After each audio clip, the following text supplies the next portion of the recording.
Hello friends, welcome to Sri Kitchen. நம்ம இன்றைக்கி ஸ்ரீ கிச்சனில் 5 மினிட்ஸில் எப்படி 3 பொருளை வச்சு சட்னி ரெடி பண்ணுறதுன்னு பார்க்கலாம் வாங்க. அதுக்கு முன்னாடி நீங்கள் இப்போ தான் என் சேனல் ஃபஸ்ட் டைம் பார்க்குறீங்கன்னா மறக்காமல் சப்ஸ்கிரைப் பண்ணிவிடுங்க. அப்படியே பக்கத்தில் இருக்க பெல் ஐக்கானை கிளிக் பண்ணி அதில் ஆல் அப்படிங்கிற ஆப்ஷனை கிளிக் பண்ணிவிடுங்க. இப்போ சட்னிக்கு தேவையான பொருட்கள் என்னென்னு பார்த்துடலாமா வாங்க. அதுக்கு 2 பெரிய வெங்காயம், 4 தக்காளி, 3 பல் அளவு பூண்டு, 3 காஞ்ச மிளகாய், 3 பச்சை மிளகாய் எடுத்திருக்கீங்க. இதில் பூண்டும் பச்சை மிளகாயும் ஆப்ஷனல் தாங்க, உங்களுக்கு வேண்டாம்னா நீங்கள் ஸ்கிப் பண்ணிடலாம். இப்போ ஒரு பாத்திரத்தை அடுப்பில் வச்சுட்டு நல்லா எண்ணெய் சூடானதுக்கப்புறமா இதில் நம்ம கட் பண்ணி வச்சுருக்க வெங்காயமும் பூண்டும் சேர்த்துக்கலாங்க. சேர்த்து வெங்காயம் நல்லா கலர் மாற அளவுக்கு வதக்கிக்கலாம்.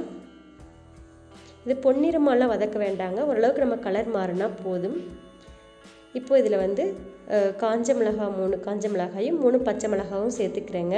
இந்த ரெசிபிக்கு தேவையான இந்த 3 பொருள் தாங்க, வெங்காயம், தக்காளி, காஞ்ச மிளகாய் மட்டும்தான். நான் பூண்டும் பச்சை மிளகாயும் அடிஷ்னலாக தான் எடுத்திருக்கேன். உங்களுக்கு வேண்டாம்னா நீங்கள் சேர்த்துக்க வேண்டாம். ஆனால் நமக்கு வெறும் காஞ்ச மிளகாய் மட்டுமே சேர்க்காமல் பச்சை மிளகாயை கூட சேர்க்கும் போது உங்களுக்கு டேஸ்ட் இன்னும் கூடுதலாக இருக்கும். இப்போ நமக்கு பச்சை மிளகாயும் வெங்காயம் எல்லாம் வதங்கிடுச்சுங்க. இதில் நம்ம தக்காளி சேர்த்துக்கலாம்.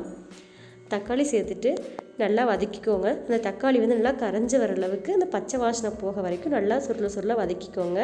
இப்போ இந்த ரெசிபிக்கு தேவையான அளவுக்கு உப்பை இப்போ சேர்த்துக்கலாம்.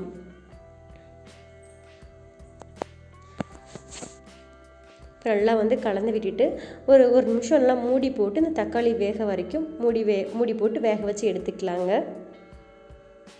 இப்போ ஓப்பன் பண்ணி பார்க்கலாம் தக்காளி நல்லா வெந்துடுச்சான்னு பாருங்கள். இந்த வெங்காயம், தக்காளி, மிளகாய் எல்லாமே நல்லா உங்களுக்கு எண்ணெயிலே வதங்கிடுச்சு இல்லைங்களா? அவ்வளோ நம்ம ஸ்டவ் ஆஃப் பண்ணிவிட்டு ஒரு 2 நிமிஷம் 3 நிமிஷம் அப்படியே விட்டுருங்க, அந்த சூடு ஆற வரைக்கும். இது ஆறுனதுக்கப்புறமா நம்ம ஒரு மிக்ஸி ஜாருக்கு மாற்றிட்டு அரைச்சி எடுத்துக்கலாம்.